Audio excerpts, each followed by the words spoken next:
Welcome to the Toe Business Podcast, your number one source for information on training, safety, business management, and everything in between. There's no business like toe business. Here's your hosts, Jeff and Brad. All right, welcome to episode 44 of the Toe Business Podcast. We've got a few things. We're kind of going to bounce all over the place with this one, and we're going to deal with things from. We're going to do a quick rundown of the Toe Summit last week, the virtual Toe Summit. Just touch on the subjects they hit on. We're also going to have a guest on that is going to. We're going to talk about a few things with him, but we are going to discuss some workplace behaviors and stress and how to deal with that stuff. Everybody knows what I'm talking about if you're in this business for more than a day. And in the end, we're going to jump in on the whole first responder argument. Uh-oh. Because that seems to have taken over the whole I'm seeing more first responder. We ought to be first responder posts now, and then the arguments that come afterwards. So I think that'll be kind of fun to touch on. I've definitely got my opinions, but I've also got questions. I don't really know all the details of what that would mean, but I do think we need to be a little more cautious about it. And I honestly I don't know what people think we will accomplish as an industry. But Brad, what you got going on this week? Well, just a couple housekeeping things as always. This is the last episode of season 5. So season 5 has come and gone already. Still unbelievable that there was a season 1, 2, 3, or 4, let alone season 5. So that's awesome. We appreciate everybody. All the listeners. We're about to pass 35,000 listeners. So we keep growing. So everybody keeps listening, and we keep finding some new listeners, which is awesome.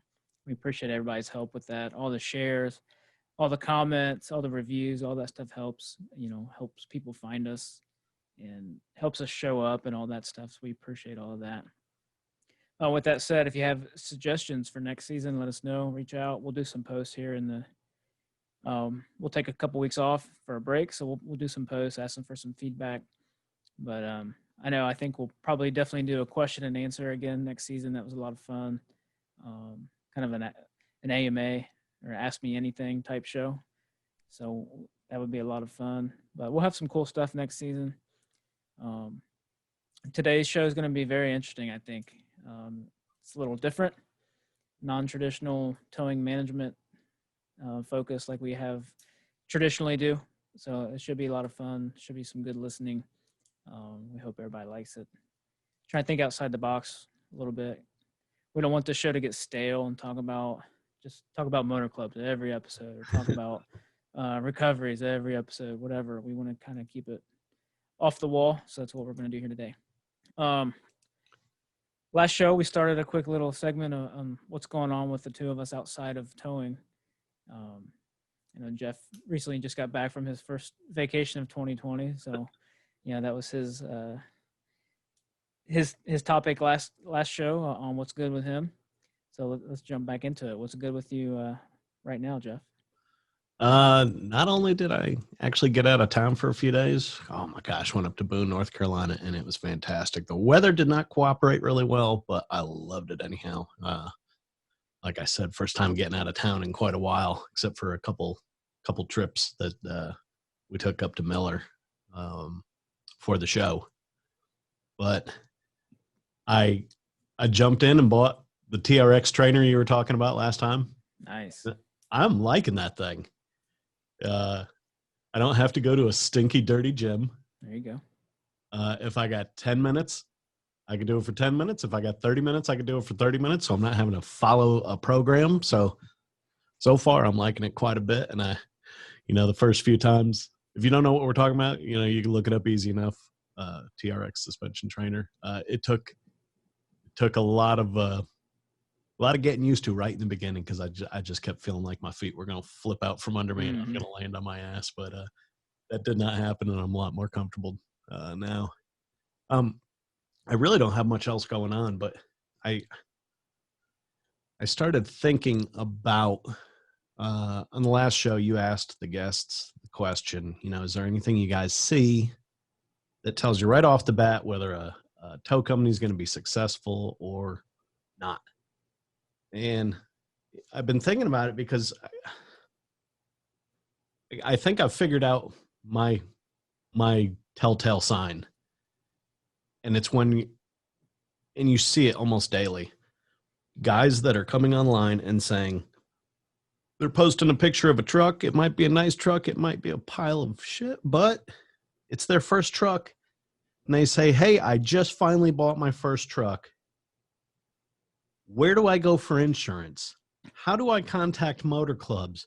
Do you guys have any advice on how to find calls and customers? And this, I think, is going to turn into an entire show next season. But guys, buying a truck is not the first step in starting a business. You should have all of that legwork done. You should know where your customers are going to come from. You should know if there's even a need for you in your area.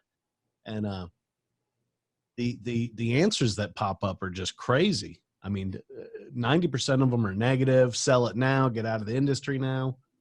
That's certainly not helpful. But I don't know. Where is this coming from? There's a guy I know of in town. He bought his first truck. He's been jumping around to different, area companies for years. Finally borrowed money from somebody, and the person he borrowed money from said he already missed his first payment and he has no calls and he's just sitting at home every day. That's what happens if you buy the truck before you know everything else. So that's I don't know why I'm mentioning it, other than it is really bugging me because I seem to be seeing that more often. All of a sudden I'm seeing post after post. I got my truck, now what do I do? Let's not do it that way, people. But that'll probably launch us into an entire episode on maybe the actual startup of a tow company. We touched on a little bit of it with the accountant a few weeks ago, as far as how to structure it, but maybe ground up.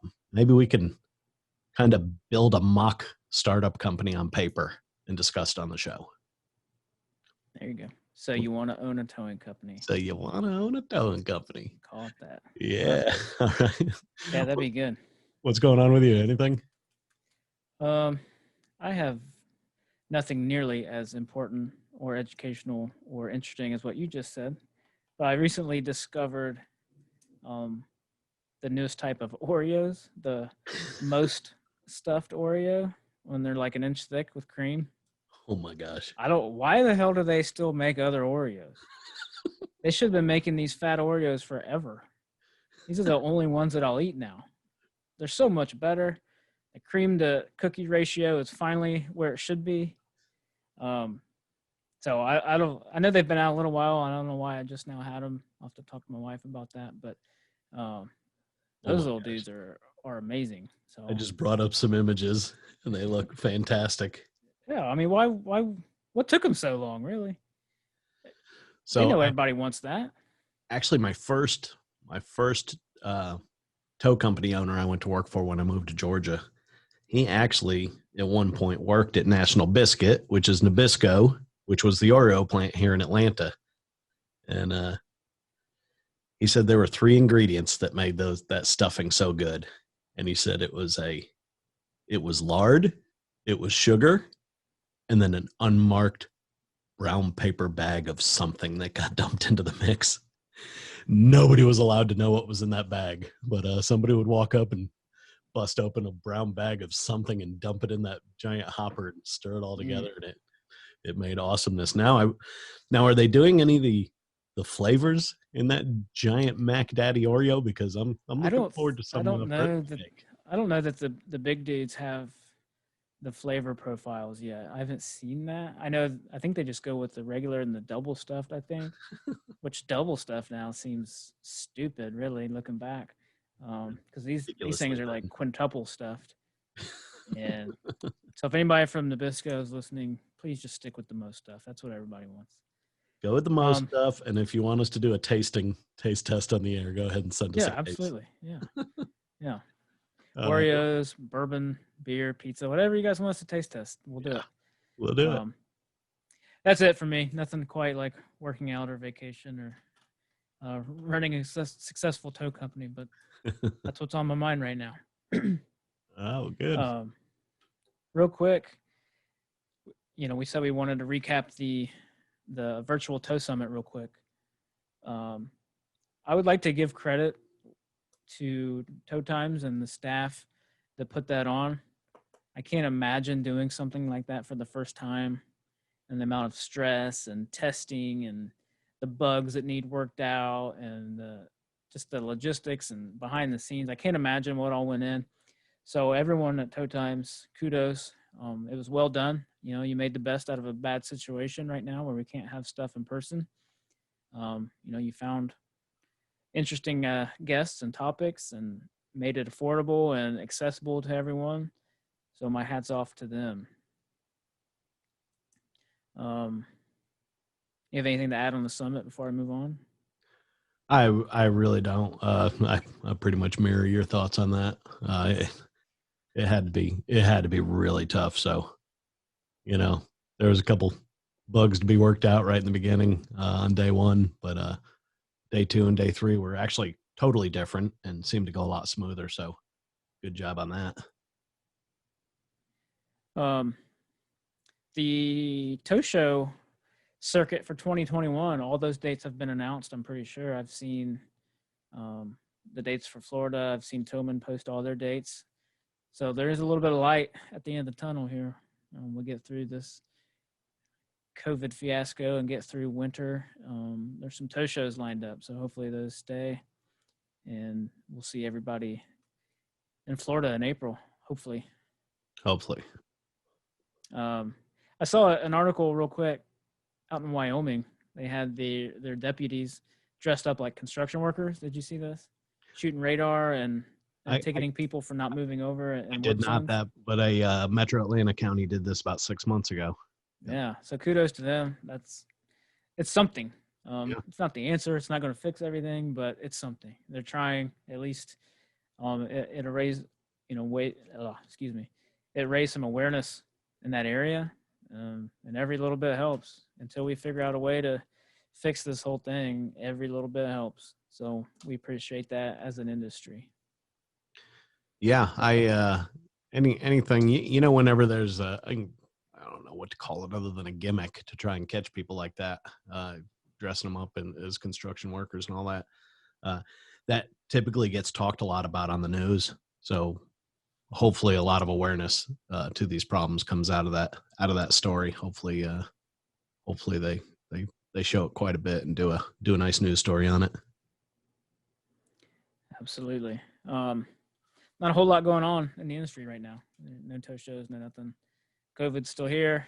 For most people, they're still dealing with that. We got through the tow summit. That was kind of the one bright spot I was looking forward to here recently. The raffle tickets are on sale for the Florida Tow Show for the truck raffle. You can get those on the website if you'd like to do that and you're not planning on going. You can still get involved that way. That is all for industry news. All right. We'll be right back.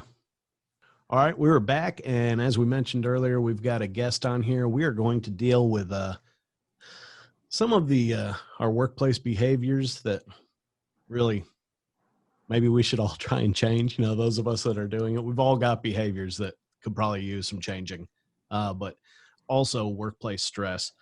Everybody knows the stress we see in our industry. We see a lot of disturbing stuff with accidents and stuff like that. For me, it always ends up being worse when the families come into the office and want to retrieve belongings, stuff like that. That's where I have a much harder time than actually being out on the scene. I have it in my head. I've got a job to do. I can't let that get in my way. I can't get disturbed by that.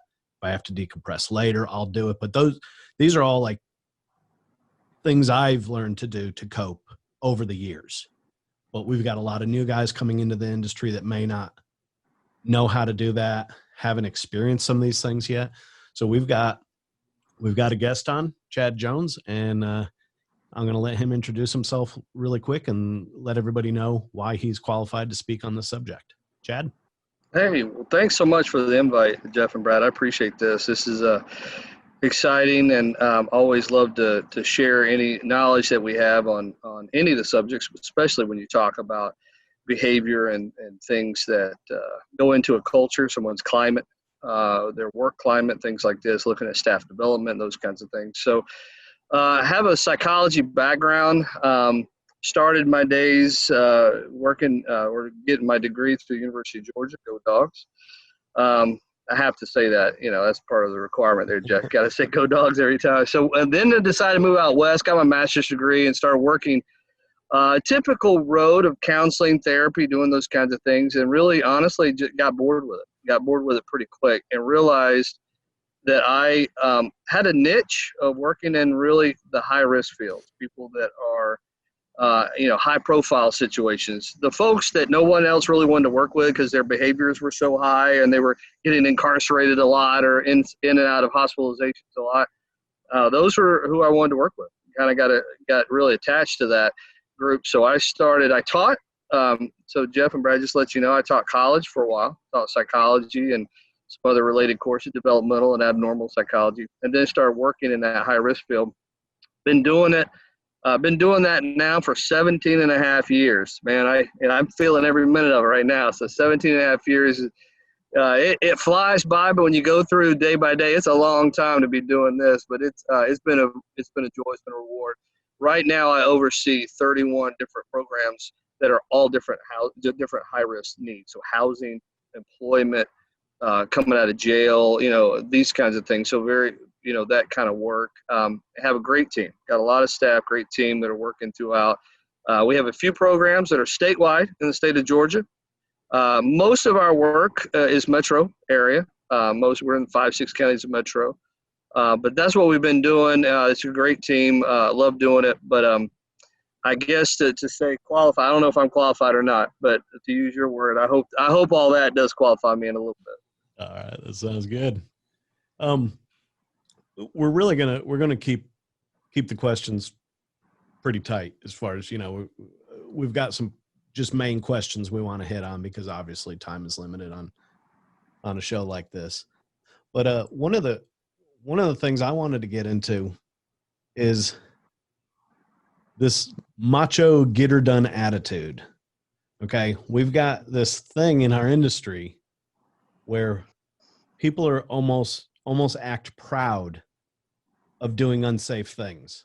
Like it somehow puts another notch in their belt. Look at what I did. And what makes this particularly interesting is the same guy that's posting some overweight thing half tied down on his truck going down the road, dangerous, bragging about it. He's got to be bragging about it because he's posting pictures of it on social media. That same guy yesterday and probably again tomorrow will be online telling people how unsafe they are and they're doing things wrong and they're putting people at risk. And there's just this constant back and forth hypocrisy out of the same guys over and over. And I say the same guys, but we're really talking about like thousands of guys here. It just seems like this mentality. And a lot of times with these posts, when you see something dangerous being done, not only are they've got I was sent to get this, so damn it, I'm going to get it. My boss told me to come get this thing. He didn't know it was this big. He didn't know it this heavy. But man, he told me to go get it. There ain't no way I'm coming back without it. So we've got that. And then they'll go into the second somebody jumps on them and says, wait a minute, that was unsafe. What you did was stupid. You could have torn up your equipment. You could have injured somebody, yourself. All of a sudden, here come the justifications and the excuses. Why, yeah, you're right. That's normally dangerous, but I did it this time, and I know what I'm doing, so I knew I could get away with it. So it just runs the spectrum of things they're doing, things they're saying, and they just go back and forth. So really what I wanted to get into is do you have any insight into that get her done mentality where people are willing to put themselves in harm's way just so they have that next cool picture for social media? Yeah, and it may be that. It may be just trying to get that next cool picture for social media. I've definitely seen that as well. I will say this. Obviously, you all are focusing on the wrecker service in that industry. But that's true of a lot of industries. We have several contracts, Jeff and Brad, with law enforcement. And they say the same thing. They'll say, Chad, hey, we got this other day happen, and why do they do this? We're supposed to go out in twos, and we're supposed to wait for backup, and they don't wait for backup. And they've had some situations that have gone south pretty quick. I have it in my own staff. We'll have situations downtown Atlanta with the high crisis. And somebody will run down there and do it and say, well, we have protocols. Why did you do that? I say, well, I just wanted to get it done. As you said, the get her done. Part of that is, they just really, I don't want to say how you were raised and everything. But part of that is there is this mentality of not just what is a real wrecker driver. It's not just that, but how do we see real men? Real men don't ask for directions. Real men, safety, that's important, but real men can get it done. And so there's this thing that we feed into that. A lot of it is that. I think a lot of it is thinking it's not going to happen to you. I mean, I can't tell. I'm sure y'all have it. I've had this happen even in our industry, even though we're not in a hardware wrecker industry. We're in an industry where we have had people have been seriously hurt. I've had staff that have been run over by cars by clients. I mean, these are serious things, and you just never think it's going to happen to you. You went out there at 1 o'clock in the morning to deal with a crisis, and I've always dealt with a crisis before, and then it happens. So some of that is that you don't think it's going to happen to them. Some of it is tied into that real man attitude, or what some people call the machismo, that macho man, this kind of thing. So some of it, I think those are some factors that go into it. You gotta take your precautions. I mean, safety is huge in any industry. Safety is huge. So I say those are probably the two biggest things that we even see too. Being what's a real man, and that's a cultural thing. That's not a record driver business. That's a cultural thing. Some folks, probably the third thing, you got the real man attitude, how you grew up, and I'm going to do that. And you got, as I mentioned, it's that safety thing. That's not going to happen to me. The third thing is some folks are just eager for the attaboys, man. I mean, they're going to go out there, and if I can make Jeff and Brad happy, and they're going to be so happy with me because there's a miscommunication. They don't realize, actually, Jeff and Brad are going to be a lot happier with you if you follow the safety protocols. They're going to be a lot happier with that. So some of it's a little bit of the attaboy. And I've heard people in the fire department, we had a situation. They said, we always find our rookies do that. The rookies always go out there with caution to the wind, doing their thing. And it's not so much that the rookies are doing it because of the mindset of just get her done. This way we've always done it. They hadn't always done it that way because they're rookies. They did it because they're looking for the attaboys. They're looking for the boss or somebody to look up and say, hey, man, you're all right. And we got to change that. You got to change that narrative. So probably, Jeff, those three things I would say tie into that. And just to piggyback on that, aside from showing off and that they got it done, the real man, they post a picture of something unsafe or a comment, they also feel the need to go on someone's post or comment about doing something correctly or doing something safely, or maybe using 2 trucks versus 1, or whatever the case is, but belittling and criticizing them for doing the safe and reasonable thing when I could have got that with 1 truck. I would have picked it up with a 1-ton wrecker. I would have done this and that. Why the need to make those comments and belittle the person doing the safe thing? Yeah, and that ties into, Brad, that's a fantastic question. And that right there probably ties in more to an individual's personality. You heard this growing up. I mean, we all heard it growing up. Our moms or dads would pull us aside and said, oh, the only reason they're making fun of you is because they are small. They're trying to bring you down. Because you're up here doing the right thing, they're trying to bring you down. And honestly, even though that sounds like elementary school parental advice, it's right on. It's spot on. They know they did something wrong. They know they throw caution to the wind. And you know what? I'm going to go ahead and put some notches in my belt because my self-worth is low. It's a self-esteem, self-worth thing. And I'm going to make myself feel more empowered, more powerful by saying, Brad, I could have done that with one trophy. You had to do 2 trophies. So a lot of that ties into that. You have to watch out for that, Brad, because that's a personality type of issue. In our industry, we look at that and we put it under kind of a label, if you will. In our world in healthcare, you got to label everything. Everything's got to be labeled. So someone, major depression or bipolar, you got to throw a label on it so you can bill for it. We got to make money. But we look at that as being something that's more narcissistic. So being a real man, tough guy, that kind of thing, that's not so much narcissism, because we all do that. I mean, we all hit a golf ball and we all say, I drove that ball 300. It's like, man, that was 50 yards short of 300 yards, Or we all say, I caught a fish this big, and that fish was really this big. There's a little bit of exaggeration that goes in all men, because men are just in general designed to impress, and we're trying to get, those points. That's not what I'm talking about with narcissism. Is when you're going to belittle somebody else to try to raise up your own self-worth. What you're describing, Brad, that really is something you need to watch for. There are some companies out there that have been doing that for quite a while. They call it, I don't know if you ever heard the term EQ. So, IQ is intelligent quotient. Some companies do something called an EQ, which is an emotional quotient. And they ask you key questions. Google does this, by the way. If you go to apply for a job in Google and you make it through the next round of interviews, they'll do something called an EQ. And what they're looking for is really your humility, because people that are narcissistic aren't humble, Brad. They're not. They're looking for your humility, and they're looking, are you coachable? You don't have to know everything, but are you coachable?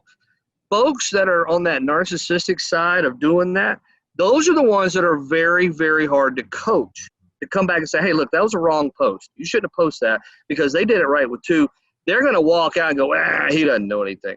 They're going to be hard to coach. So that's a little bit, Brad, a little bit more on a personality kind of thing. That's more individualized personality than something more of a global thing that you see in our culture. Yeah, I'm glad you just mentioned that, because I had just scribbled down this question that I was going to jump in here real quick. As owners, going off script here, as owners, how can we maybe identify these personalities ahead of time? I know there's personality tests, there's different things, but maybe there's some signs, or maybe there are some easy, personality tests on the web or whatever, to maybe, head off these issues ahead of time and look for certain personality traits when we hire. Yeah, I mean, that's the $1 million question, right? If we knew that, we'd all sell some books and retire tomorrow, because that's a fantastic question. That's true of every single industry. How do you find someone that you're bringing in that is coachable, that has that humble spirit? There is nothing wrong. Please understand, there is nothing wrong with being a real man who's going to go out there and take care of his business, go out there and give good customer service. That's not what we're talking about. We're talking about someone who's just going to disregard the rules, disregard safety, because they think they know better. Let's be honest. That's what we're getting at. I know, even though Jeff told me this and Brad said that, I know better. And even when I see it done properly, I'm going to come after you for doing it properly, because really I know better. And that narcissism at its core, Brad, is arrogance. You're talking about arrogance. So how do you assess for that level of arrogance? So you could do it by screening out. I'm not a big fan of saying, well, you do a personality test, because those are so interpretive to different degrees. So it's really not so much that, but it's so much of designing interview questions that are around someone's ability to be coachable. Questions such as, hey, how do you react when you make mistakes, and how do you rectify those mistakes? The first part of that question is their reaction. Did they answer that properly? Did they say, hey, this is how I react? Did they sweep it under the carpet, or did they say, oh, react when I make mistakes? Man, I can't tell you last time I made a mistake. Let me think about that. It's in their body language. It's in how they're going to answer those questions. You're looking at using those types of dialogues really to find people that are coachable. Again, they can be real men. I'm not talking about that, but coachable, that are going to see that safety is actually a good thing. It's not something to be laughed at. So it's really, I think, designing it from the front door of interview questions. Brad, for the company I work with, my company is Viewpoint Health. I'm on the executive team over at Viewpoint Health and been there for, like I said, over 17 and a half years.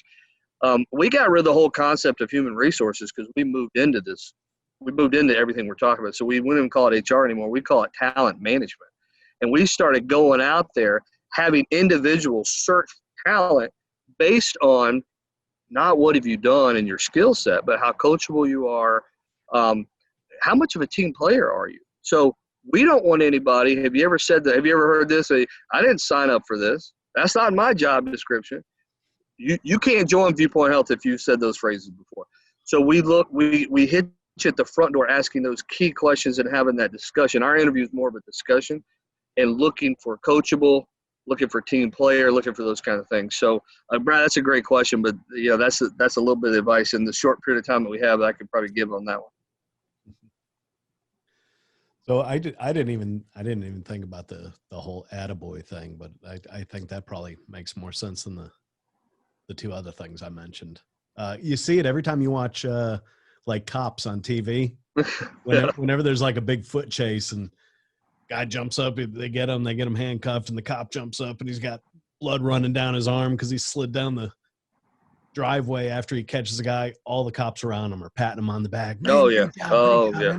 And I think it really pumps them up to almost want to get back into another situation like that, even though it's not safe. They want to jump back in there and get those compliments from their peers. But you nailed it when you said Jeff and Brad would probably be much more impressed if you went out and did something properly and safely. I've said for a while that I like to hire the right attitude, not the right experience.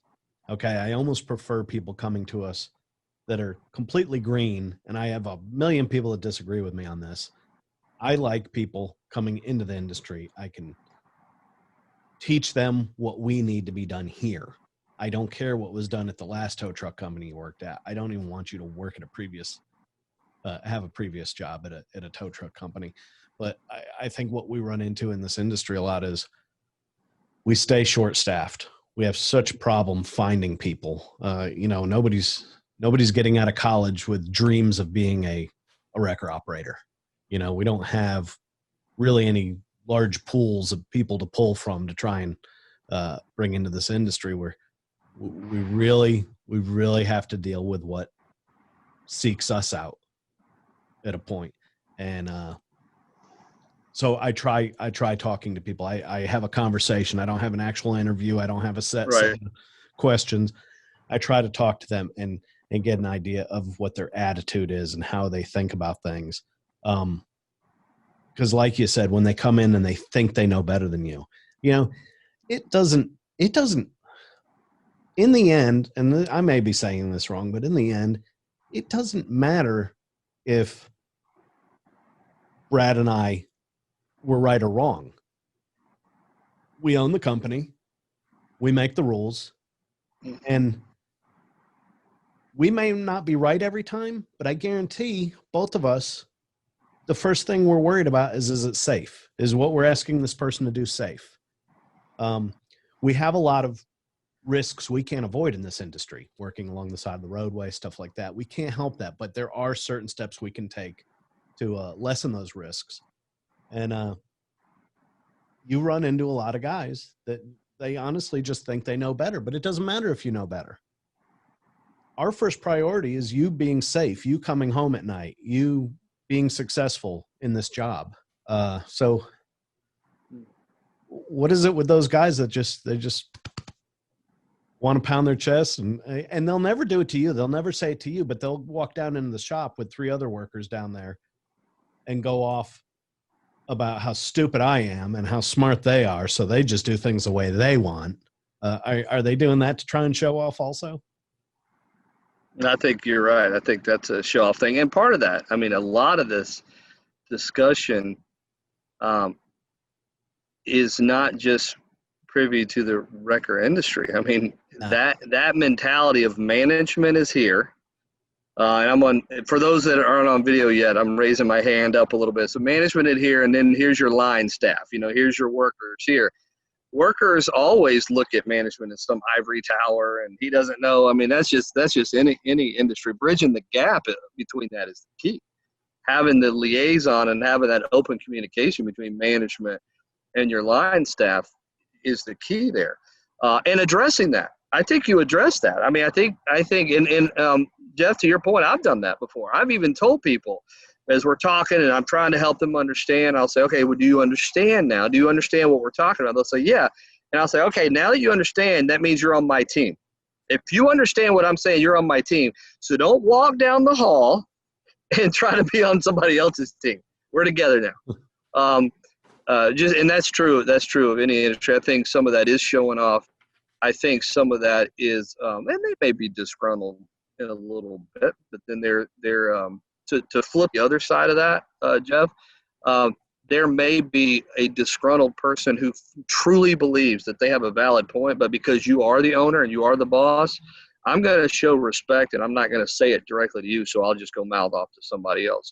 So there may be a piece of that other side of the coin of this, which is why I always tell our teams, hey, if you're with me, if you understand what we're saying, I give them moments to speak. I'm sure y'all do as well. Tell me where you think this should be different. Tell me where you think this direction's going. And we talk about it. When we come to that consensus, whether it be what I said or whether it be a collaboration between both of us, then we're done. That we're on the same team now. You don't take it down to the person down the hall.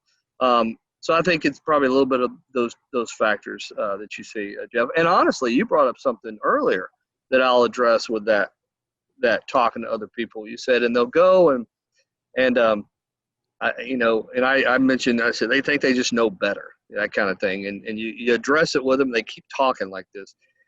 There is, and y'all said, both of y'all said, and they'll end up posting something that they did that's unsafe. And then they'll criticize somebody else for doing the same thing or talk about safety. And Jeff, your word you said was hypocrisy.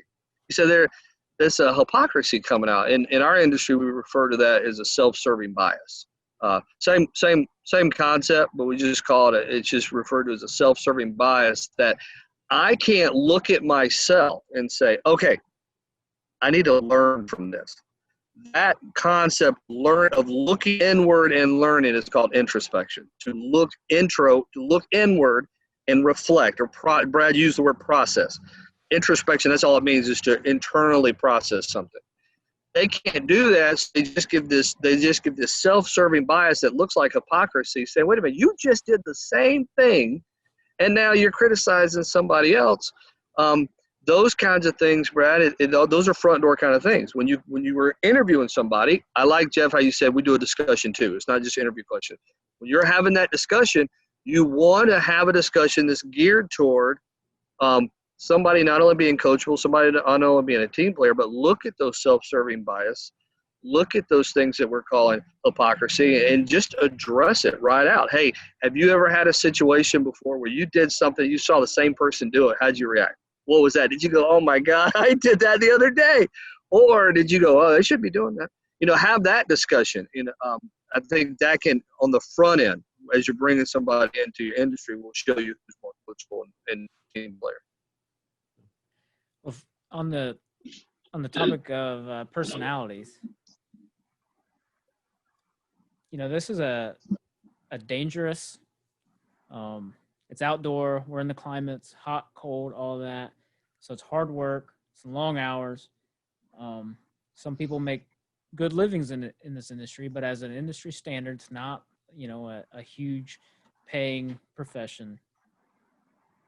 Why do we have so many people that have been in this industry for so long? We have a lot of long timers in this industry. What personality trait is that? What makes them stay in this unrewarding industry, if that's truly what it is? Yeah, I think that's a phenomenal question, and I'll answer it by saying that there were some studies put out by Columbia University. A few other universities replicated that. They were looking at workforce development. They were looking at exactly what you're saying, of what challenges people and what causes people to be long-time folks, long-timers. Believe it or not, pay was not number one. Pay was not the number one thing. The number one factor was that in the work that they're doing, they feel that they are contributing to a goal. They're contributing to something where they feel worth. In other words, they are doing something and getting some intrinsic reward that's beyond just money. I could tell you, I've called on services before. I've called on Jeff's services before. I could tell you right now, there is no better feeling when someone comes out with good service and can get you off safely, get your car to a shop or wherever you need to go, and take you care of, and it's a fair price. Man, you're loaded up, or AAA coverage or whatever, anybody, whatever you're doing there with the billing piece. There's a reward there. I mean, there's a positive, we call it positive reinforcement. There's this sense of that I'm giving you, like, oh, Brad, thank you so much for coming in time. I didn't have to wait all day. Good customer service. You got me off the road. And now I'm on to the next phase. There is definitely an appreciation for that. It could be that. It could be, if you look at that study, Brad, it could be that folks that are long timers doing that feel like, I am in a small part. I am helping society. I am in a helper field. I'm in a helper industry, and I am helping people get safely to the next place so they can fix whatever they got to fix. There is a reward in that. There's a positive reinforcement in that. So I've always seen your industry as a helper industry. So I think a lot of that is that. I want to believe a lot of that is that. There is an intrinsic value to that. Some folks you move up, you're going to get your pay scales and stuff like that. Pay is a huge motivator. But I like to think that folks see it as a helper industry.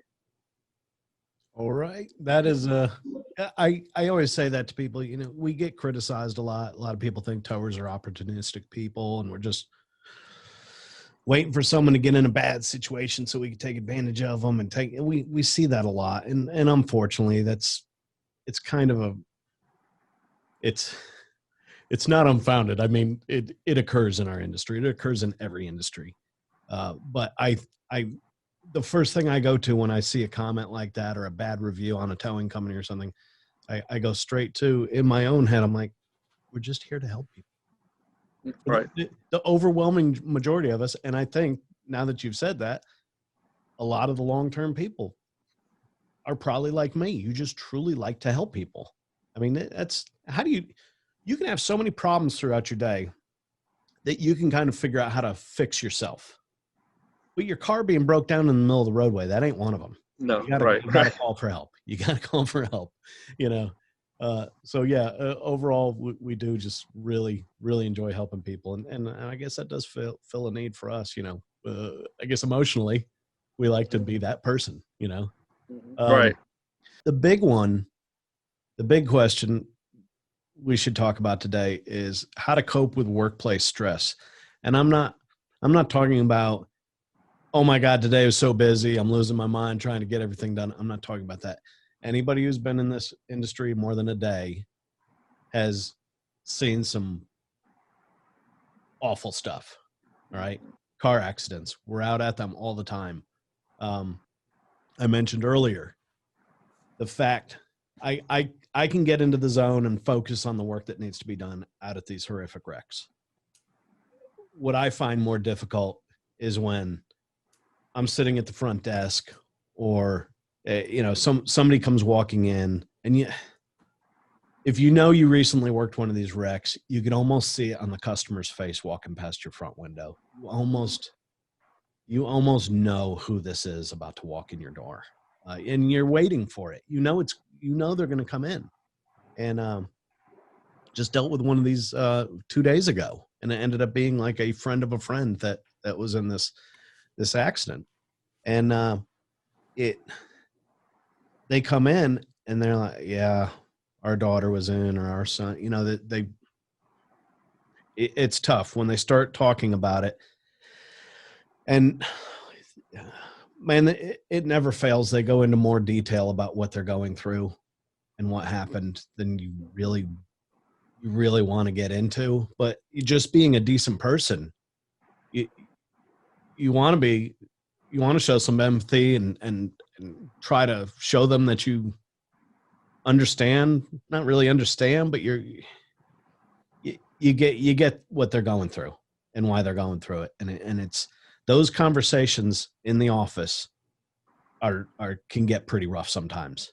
and the rest of your day, it can dictate how the rest of your day goes. And I don't like dwelling on one thing for the rest of the day, but you always think about what they're going through. I'm lucky. I'm here at work today. I'm good. But gosh, what are these people going through?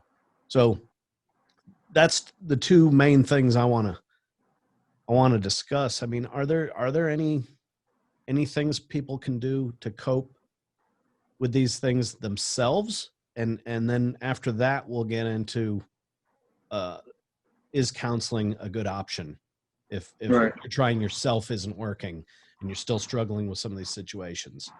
So let's first deal with the stress. Is there a better way we can all approach it? Is there a better way we can personally deal with things like this? Or is everybody just completely different from each other when it comes to this? Yeah, that's a fantastic question. So on that one, because that's loaded. Those are the big questions. How much time we have on this one?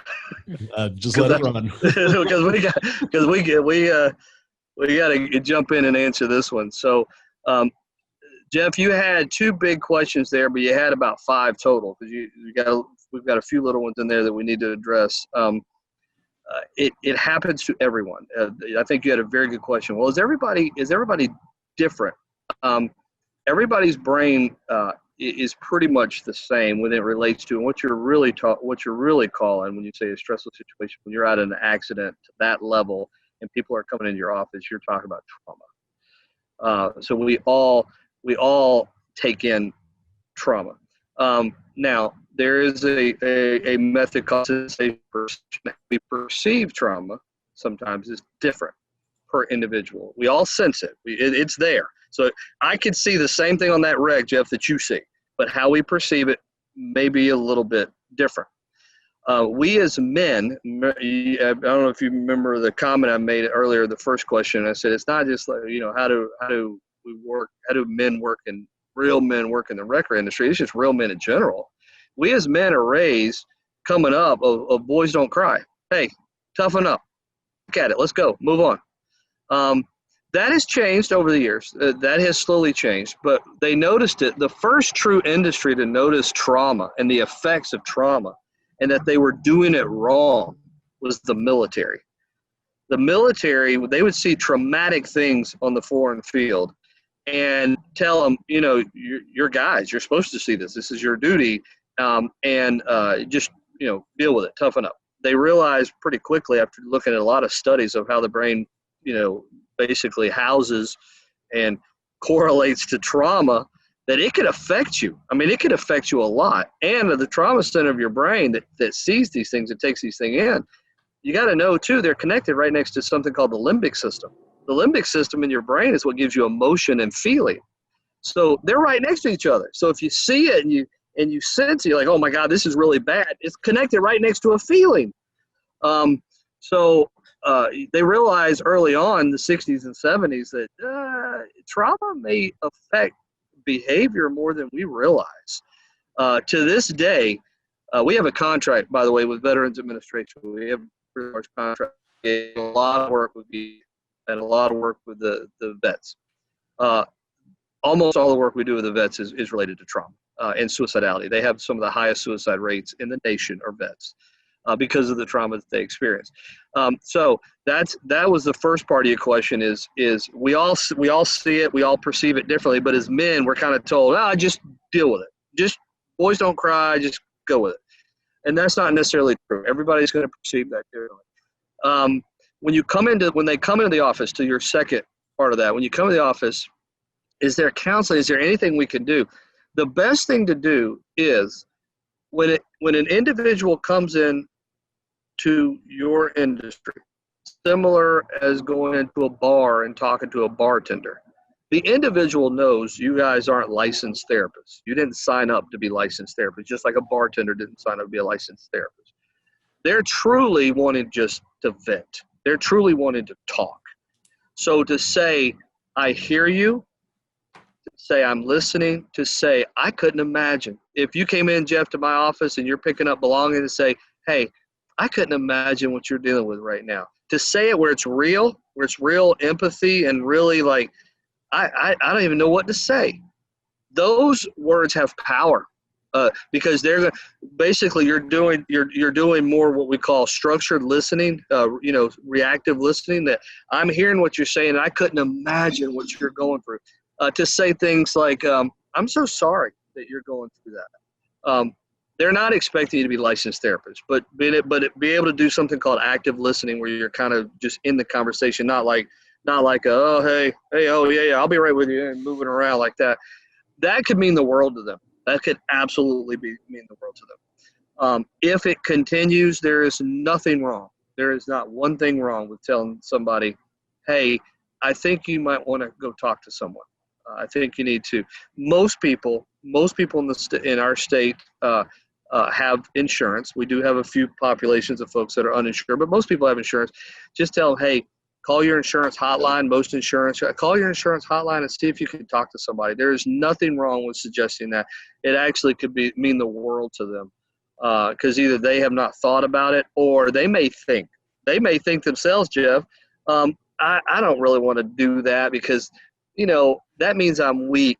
If I call for a therapist, that means I'm weak. If you're suggesting it and they think you're the tough guy, and the tough guy in the record industry is suggesting, hey, you may want to go talk to somebody. Why don't you check on the back of your insurance card and see if you have a hotline on there and just call somebody. Man, that could open the door for them saying, if Jeff's suggesting it, then it must be okay to do it. That's awesome. So you could break down some of those barriers. So just being active listening, that's the key. Again, bartenders do it all the time. You guys know this. You go to a bartender, people unload their issues all the time. And hey, I hear you, man. I hear you. Just active listening, refer out, encourage it. If you feel like, hey, this is bad. I mean, they're still do that. Now, there was another question you put in there about your team. You see that stuff. And we in the record industry, you can't say, just toughen up, move on to the next one. Because like I said about the brain, you're going to store that and it's going to have emotionality attached to it. It's trauma. We've always recommended, we do this as well at Viewpoint Health, our company, because we do have people that die. We've actually had 4 clients that have died because of COVID. So we've actually had some COVID impact. We have set up something called a critical debriefing team. It's a team of folks that go out and say, hey, if you want, we're here to talk. Let's just talk through it. So we always recommend in any industry that deals with trauma. I don't care if you're a nurse in an ER. I don't care if you're a record. Any industry, create yourself a critical debriefing team that opens up the conversation saying, hey, we're still real men. I want to be clear here. We are still real men if we talk about what we just saw. It doesn't mean we're less of a person. It doesn't mean we're less of a man to talk about the emotionality behind the trauma we just saw on the interstate. You create your critical debriefing team. That way your team has a chance to talk through these things. So what kind of started this in my head in our company, we had a new record driver that started with us. And just weeks after he started, we found ourselves on one of these wrecks. And this guy, I mean, I'm not faulting him for it, but he was visibly upset by this. And he actually started getting mad at us because we were all there focused on the job that had to be done. And his concern was, what happened to them? Are they okay? How do we find out? Did they go to the hospital in an ambulance? All he was thinking about was what happened to the people that just got cut out of this car. And he was not able to really do his job out there. Yeah. And that for me was the first time that I saw myself that some people just can't handle this stuff. We ended up not only having a conversation with him where he kind of realized this was not the work for him, because we talked about it afterwards and, we talked about it and said, look, this is not the last time you're going to run into something like this. And actually what the scene he was on was relatively mild compared to what we see a lot of the time. And so he decided to move on. But it also sparked a discussion between me and my partner. Maybe it's time to start approaching these guys individually after some of these wrecks, especially a new guy who hasn't been exposed to this stuff. Talk to them, ask them if they're okay, ask them if they feel like they could benefit from speaking to somebody. We could steer you in the right direction. I mean, we've even discussed funding the therapy, to a limited degree. We can't do this open-ended thing, but we're okay. If they don't have the money or they don't have access to, any therapy or getting with someone to talk about this, we're okay. We're okay with helping them do that. But it all really started out of that one incident. And up until then, I'd probably been doing this for 25 years. And the company I started at was run by a little bit of a hard ass type of guy that he was the suck it up, you're a man. Right. So it really, people today are definitely different, because I think we all believed we had to suck it up 20 years ago. And hopefully that tide's turning a little bit and people are starting to understand it is okay to discuss these things. And in that suck it up mentality, if you think of it this way, if you put pressure on something and you put pressure in a pot, that pot lid's going to eventually blow. So even though we were raised, and Jeff, Brad, we're all the same age, we're same generation, kind of. We were raised, in that suck it up, boys don't cry kind of mentality, but it went somewhere. I mean, we have higher alcoholism rates than some of the younger generation coming up. I mean, you're going to deal with it in one way or the other. So sucking it up is just another version of pushing it down. And if you keep pushing it down and don't talk about it, it's going to eventually blow. Domestic violence, alcoholism. I mean, you're going to have to deal with it some way or another. So talking about it or debriefing, as you said, and Jeff, I completely agree with you and your partner. You said, hey, we need to get together and really meet with these guys after these things and have a debriefing. I will say, and the reason why I called it a debriefing team is talking about it as a group sometimes a little bit better. Individualized, someone will always say, I'm fine. I'm good. I'm fine. Thank you, Jeff, for checking on me. I'm fine. But as a group, once one person starts talking and you lead that discussion, say, hey, we need to talk about what we just saw, they'll start to open up, because there's safety in numbers. No cliche, there's safety in numbers. You see other people talking and they may ask a similar question, go, oh, I'm scared to ask that question, but I'm glad Tom did. There is a safety in numbers of doing it in a group setting to that regard. But yeah, we see that in every, not just like I've said this several times, a lot of these conversations don't apply just to the record industry, a lot of industries. What I recommend, or if since I've been kind of invited as a quasi expert over here, what I would recommend is for those folks coming in at the front end, like when you're doing your orientation and you're bringing them in, frame your work, like let them know up front, and I know y'all do, but frame your work that we are a helping industry that is part of a continuum of care. And this is what I mean by this. There's going to be some bad stuff that happens out there on that interstate. We are part of that continuum of care. It will start first with the first person that spots it. Whoever spots that accident calls it in. Secondly, law enforcement or first responders show up. They do their thing. Third, we come in. Then there's people that have to go to Grady Memorial, go to any hospital. They're part of that continuum of care, doing the hospital care. Then there's aftercare. It may involve physical therapy. It may involve anything else that you can imagine.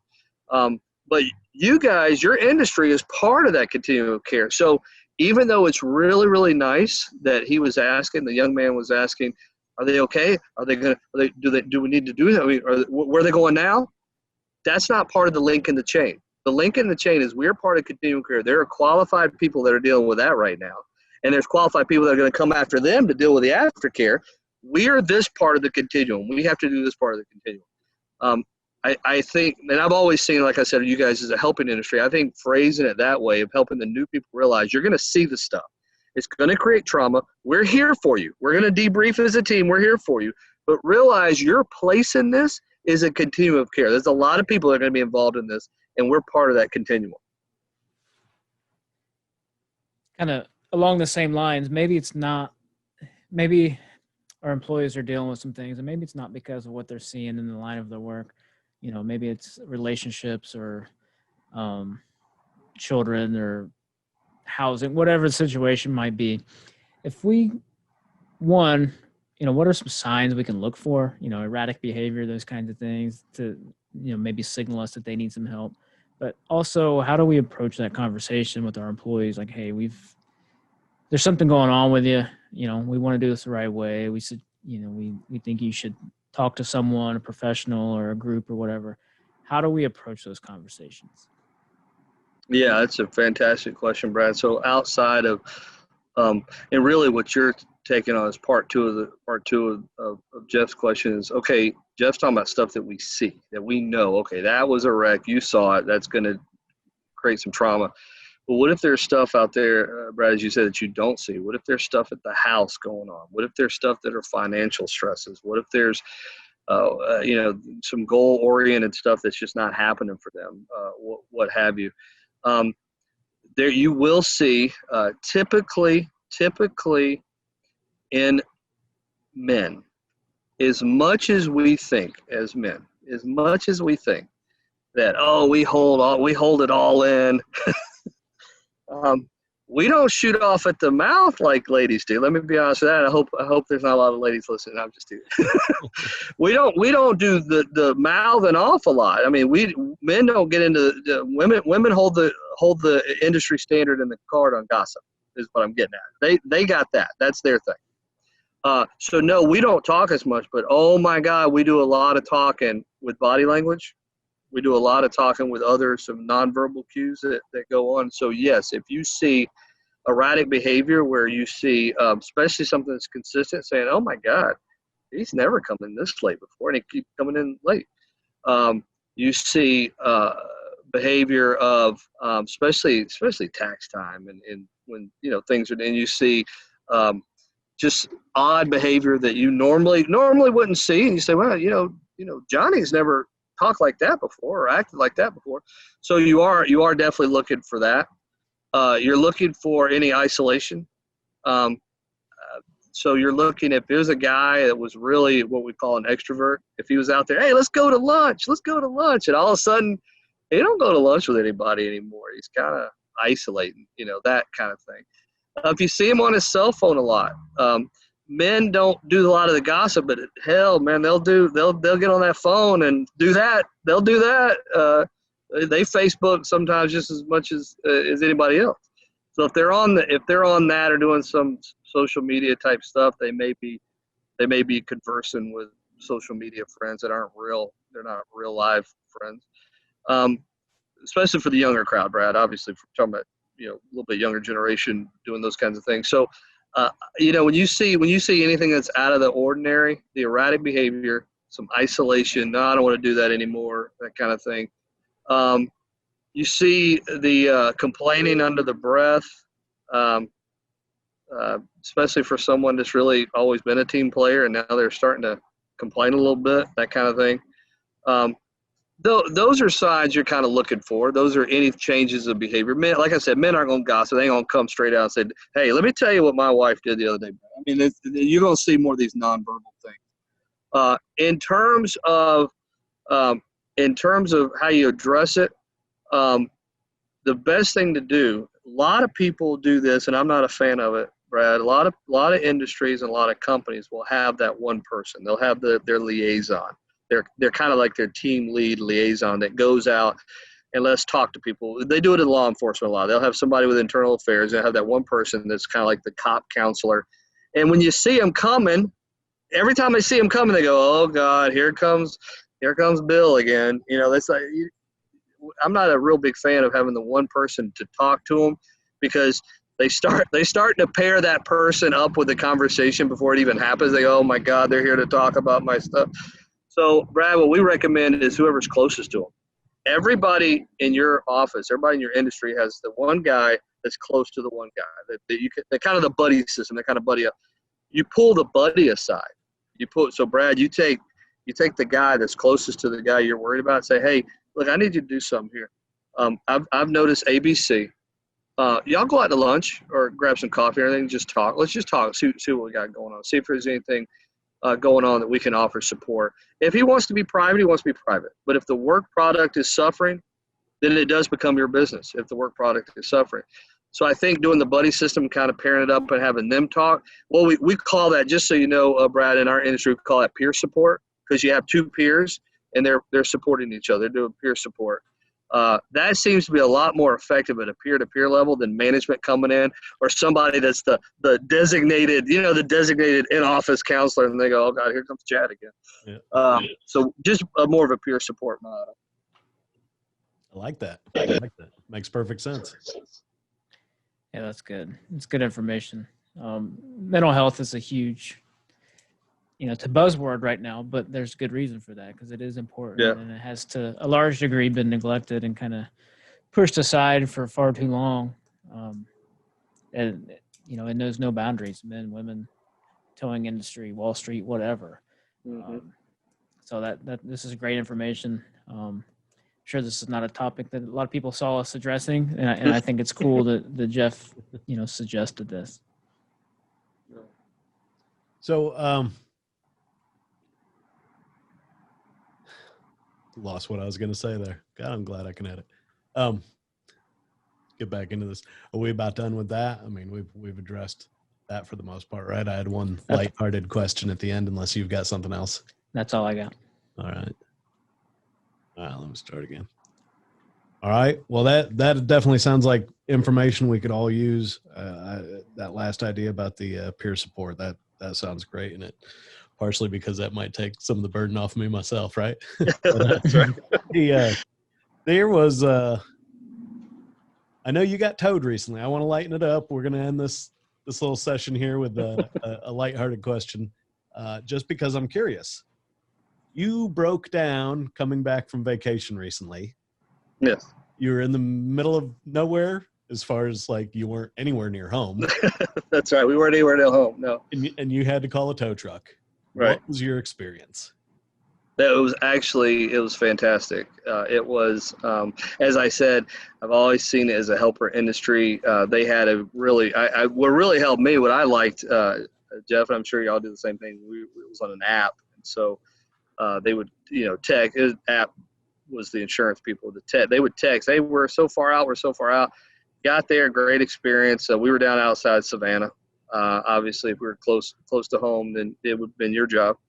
But we were outside Savannah. But great experience. They got it loaded up, and I said to him, well, we're gonna stay here. We're gonna stay here in a hotel. So we ain't get back anytime soon. So I said, man, we got all our luggage and everything. Do you mind taking me over to the hotel? He said, sure, hop on in. He let me ride in the front with him. Went over to the hotel, and great customer service. But that's part of what we're talking about is I couldn't have given him enough praises. And Brad, to your point, and Jeff, you said maybe they do. Maybe they are after some of the attaboys and that whole positive reinforcement. He was a younger guy. So I could see him, here, I'll be 50 this year. So I could see him bow up. He's like, yes, sir. Yes, sir. I said, and I came over big, one of these big handshakes. And I even put my arm around him like he's my son, hey, boy. And, he lit up. He's like, hey, be glad to do it. So it was huge help, very much a help. So, we got home. It's all good now. But, he was a huge help. So did he get out of the truck with a smile? Yeah. Friendly right off the bat? Friendly right off the bat, apologize, even though it's, I think it was more of sympathy. Yeah. He's like, man, I'm sorry about this. And I said, I appreciate it. Good customer service. Did you get the sense that he was mindful of your safety on the side of the road while loading up? Was there any instruction? Yes. He actually asked me to stand over more in the middle of the median as he was loading our. We had the Dodge Durango, so he's loading that thing up, and it's a haul. It's a hefty one. So yes, he said, "Hey, you want to stand over here?" I was like, "Yeah, I will." So I think definitely mindful of safety, and then going the extra mile. Like I said, he didn't have to. Look, I was walking distance to that hotel. He could have just said, "Oh, here's your luggage," but he's like, "Yeah, I'll drive you over there and drop you off," and. That was huge. Yeah, that was huge. Well, that is good. We always love a happy story from the towing industry. That's right. That's right.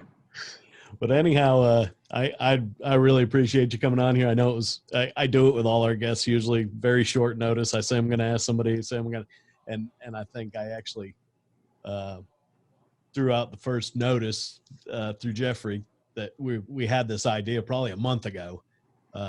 He shot me your number and everything. I just kept saying, okay. And then all of a sudden the other day it was like, oh my gosh, we've got to record a show in like 2 days. I thank you. I don't know if you had to rearrange anything, but I definitely thank you for dealing with my short notice. No, good stuff. Good stuff. All right. Yeah. All right. Well, Brad, you got anything to finish up before we let Chad go here? No, I just appreciate it. Appreciate your time. Like I said, it's a topic that needs addressed in any industry, especially ours. So I'm sure there's all kinds of people that took some good nuggets away from this. So I appreciate it. Absolutely. Well, good stuff. Good stuff. Anytime. Thank y'all so much. All right. Thank you. All right. See ya. Bye. All right. We're back. And once again, thanks to Chad Jones for joining us as our guest in the previous segment. Now let's get into whether or not we really want to be first responders. I don't know where this subject started. I know where it's gone. I don't know that it's gone in the right direction. We've actually discussed this. This came up at our last in-person towing association meeting here with TRAG. We discussed it a little bit, but it seemed like everybody had a different idea of what this was going to do for us, or can it do anything for us? And it seems to have become the hottest argument on the towing pages. And I really think when you say, yeah, we should be first responders, I think for about 5 seconds, that sounds like a great idea. But once you start getting into what does it really mean, liability, insurance coverage, what you can and can't do, is that a world we really want to get into? Is that, the rules are completely different. When you're trying to get up the shoulder of the road and you're a private entity and you don't have those protections, it's a whole different deal. You start slapping these names on people, first responder. We know there's guys that speed on the way to police calls, ridiculously speed. They drive reckless. They run their lights like they think they're running code to a full-blown emergency. We've already got guys doing that. What happens when we start accepting people into the industry that they already do that, and now we say they're a first responder, so now they think they're Superman and they can blow red lights and they can do this and they can do that. I don't know that as an owner who has to pay that insurance policy every year and deal with all the, anything negative that can come out of situations like that. I don't know that being a first responder sounds like a good idea to me. Yeah. I don't want to offend anybody with what I'm about to say. Do it. But I'm sure it will. It's 2020. I don't think we are first responders. And like you just said, I don't think we want to be. I don't know if people just like the title and want to be able to give themselves that title. But the police, fire, EMS, those are the first responders. That's who traditionally shows up first. They respond first, and then they call us, usually.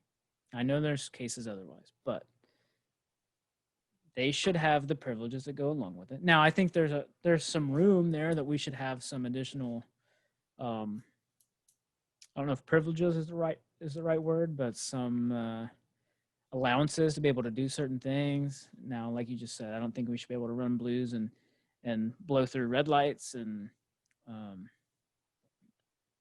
drive the shoulder the whole time and have that kind of immunity and that kind of access to do things. But we should have some increased protections, first off, that first responders have. I definitely believe we should have that. But there's probably some privileges we should have in whatever we get labeled, secondary responder or whatever, emergency personnel, whatever we want to name ourselves and establish. There should be some increased privileges with that. So those privileges can be dealt with administratively, legislatively, on an individual basis. And I think that's probably a better direction to go in than just to try and throw ourselves under an umbrella that doesn't really fit what we do. For instance, before the TRIP program started here in Georgia, they passed a state law that more or less made us immune from being sued for secondary damages. So the state recognized, look, we want them to open our roadways as quickly as possible by darn near any means possible. Just get the road open. They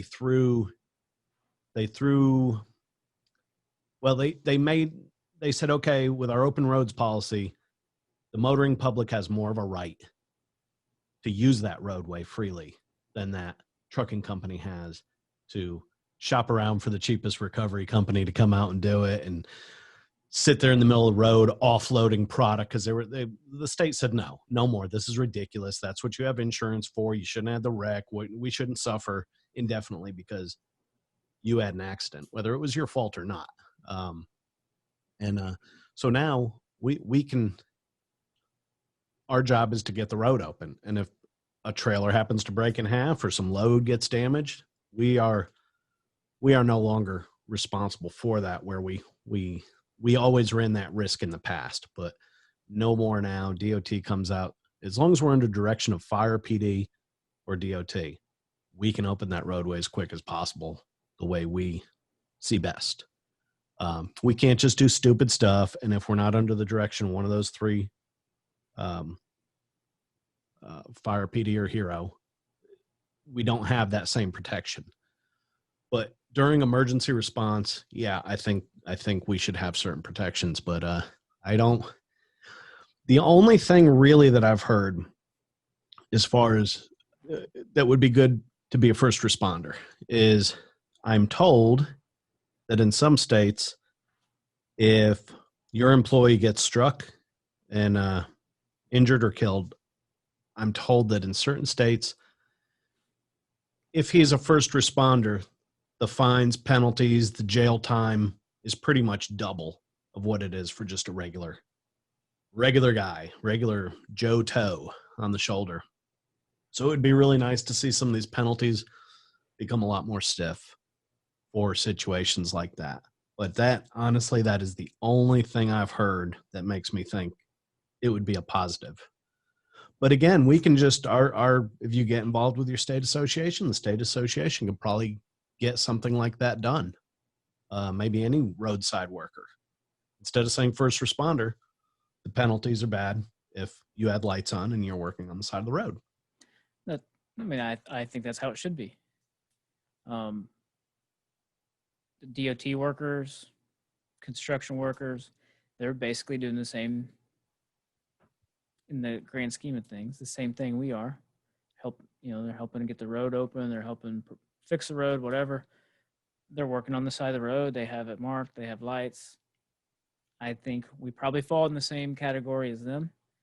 There are instances where, yeah, we are responding to an emergency where I hate to say it, but it probably is life or death maybe. We lift semi-trucks off cars. We help, pull out the cabs and whatnot so they can help get people out and extricated.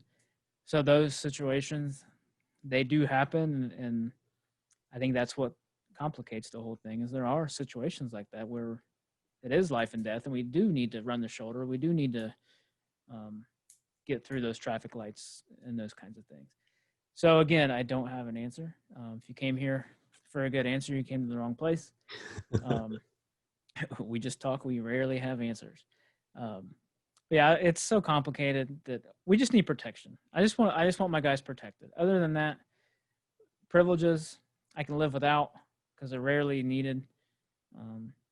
If we get there 3 minutes faster, that's great, but it's not the end of the world. I'm more concerned about the protection.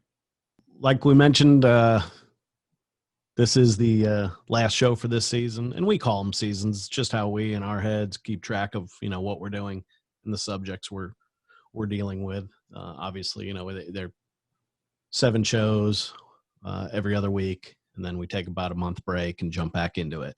Gives us time to regroup and come up with new subjects and develop some new things for the show. So those breaks are much needed. By the end of those 7 shows, a break is needed. But again, thank you to everybody that listens. If you share this, if you haven't shared it with people you know in the industry, outside the industry, whatever, please share. Subscribe on wherever you get your podcasts. Subscribe on YouTube. Every little bit of that helps us out a lot. And definitely send some show suggestions. Something we don't get into a whole lot is how many listeners we have from other countries. But we don't seem to get any feedback from those other countries. And I would really like to start hearing more from them because I'm sure things are very different where they are. And I'd love to hear their perspective and hear their questions. Yeah, for sure. We appreciate everybody.